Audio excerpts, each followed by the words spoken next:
Voxel? Aye, lad. The Council of Valkyries. The Valkyries are of Valhalla, are they not? Glad to see you're paying attention, brother. You are correct. Valhalla, the great hall of the Einherjar, is their home within Asgard. But while there, they are subject to the scrutiny of the All-Father himself. And relations between the Valkyries and Odin were tense during my tenure as his advisor. Why? Well, that's an even longer story, lad. For now, why don't we look around for some clues?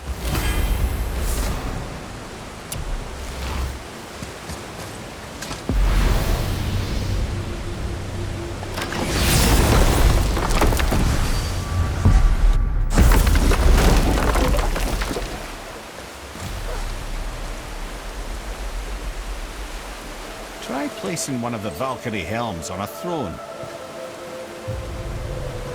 Whoa, you're back.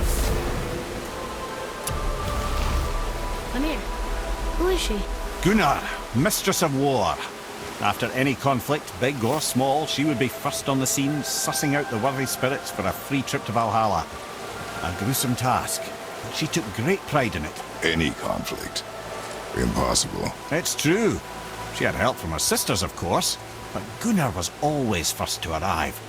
Her judgment of the fallen was unparalleled, and an invaluable resource to Odin.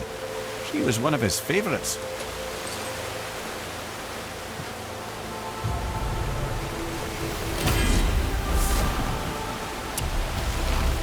Ah, Gondul. Beautiful Gondul. And? Huh? That's it? Beautiful Gondul?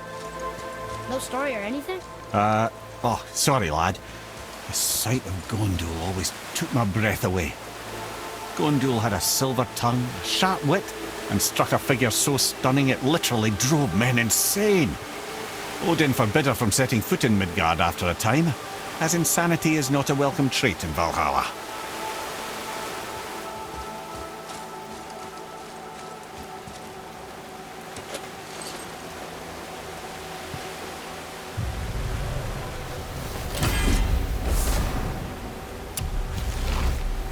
This is none other than Geirdriful, the Master of Arms in Valhalla, responsible for arming and training Odin's Einherjar.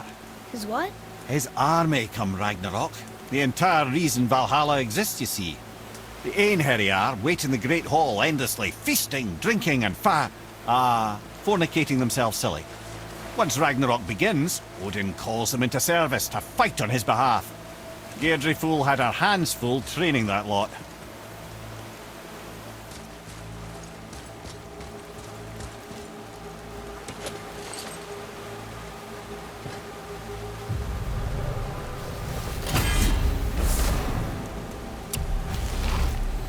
This, my friends, is Kara.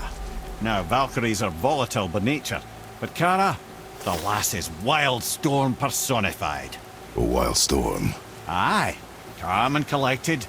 Then the air would shift and the fury of her storm would unleash. 'Twas beautiful in a way, assuming you could find proper shelter. Her tears would cleanse the blood-soaked battlefields.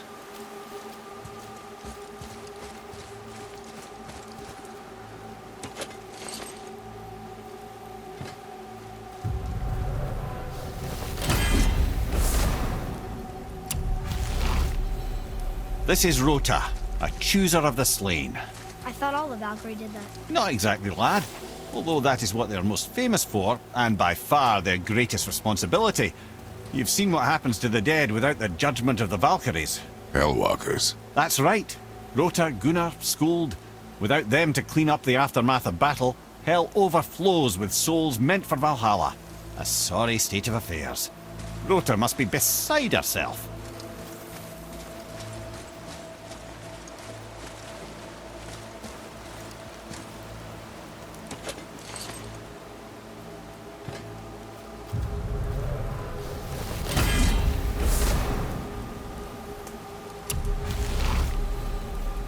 Ah, and here we have Eir, the healer. A Valkyrie healer? Strange. Eir was strange, as a matter of fact. Very quiet, very calm. Where her sisters were violent rapids, Eir was a gentle stream. She healed the wounds of both mortals and gods. and even a certain all-knowing sage who once drank too much and fell off a mountain. Not my proudest moment.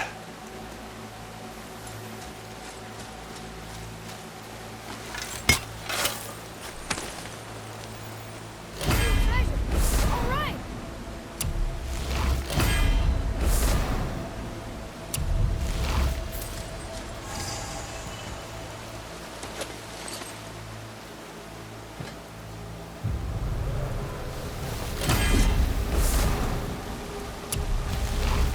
Well, well, Hilda, mistress of battle. She and Odin got on quite well, actually. Her and the other Valkyries, not so much. She would spend most of her time here in Midgard observing discord between the living, and sewing some up herself from time to time. She lived for conflict. Some say she was conflict personified. I wonder what will become of her now that she's free.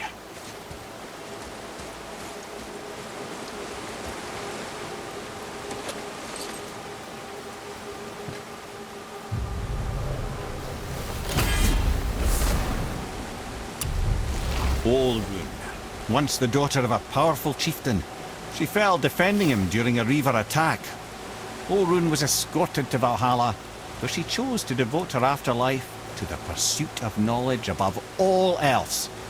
Quite unusual behaviour amongst the constant drinking and feasting of her fellow Valhallian denizens.